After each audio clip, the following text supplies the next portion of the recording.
My third battle at CanCon was up against Simo from Griffith, playing Kosmoflot. He was a newcomer to Infinity with limited rural meta at his first tournament, very much like me. I was quite scared to be playing Ariadne, as they seem to be a faction with a very unconventional playstyle and I'd never come up against them before. The board was also extremely weird, with a lot of elevated platforms. It wasn't as beautiful as the previous one in the traditional sense, but it had a different aesthetic that I liked with all the platforms. This is pretty close to exactly his list. I was able to recreate it pretty well from memory.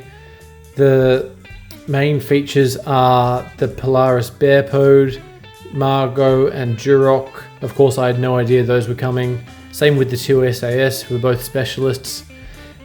And the Chernobog. The rest were all warbands and skirmishers. And it was all held together by Wallace, who's obviously pretty important for a list of this type. I took the 2 Ryukin list again, for the third time in 3 games. And again, I'm not sure if it was the right choice. The mission was supplies.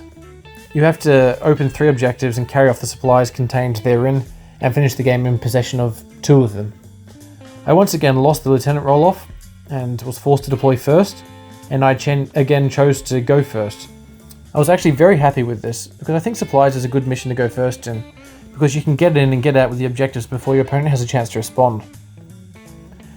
I deployed my Samurai Corps and Yojimbo on the right flank here, and my Karakuri fire team here, because I expected the approach to the other 2 objectives to be met with a lot of AROs since it was on raised ground. I was definitely on the worst side of the table for picking up the supply boxes.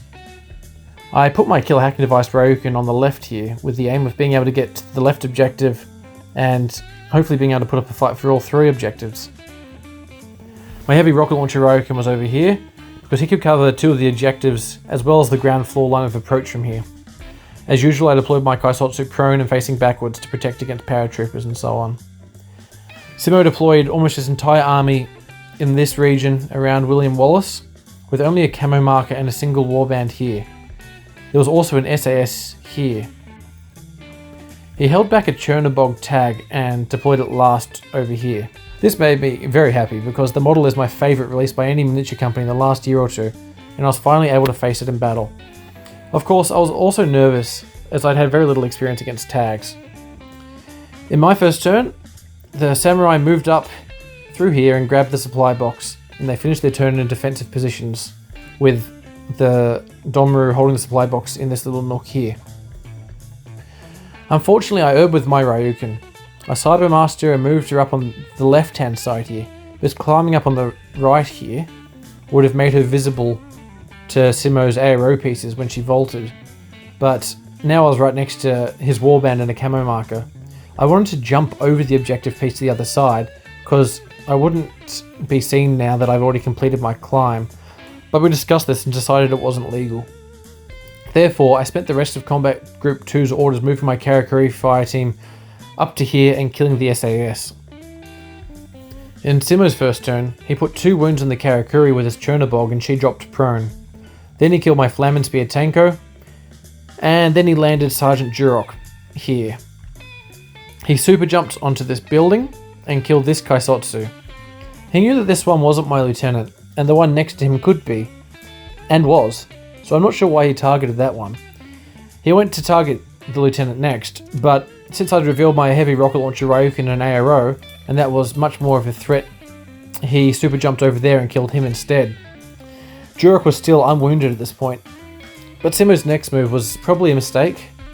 He decided to super jump to Yojimbo next, but Yojimbo has better martial arts and put a wound on him, and my lieutenant actually managed to wound with his combi rifle, killing Duros. I was reasonably happy with this since my game had been about 1 second from completely falling apart if I'd lost my lieutenant. Of course, not knowing Ariadne, I had no idea that Margot Berthier was still to come since I'd never played them before. In my second turn, I legged it with this Donmaru all the way back to here and left everything else on the right side of the board in defensive positions.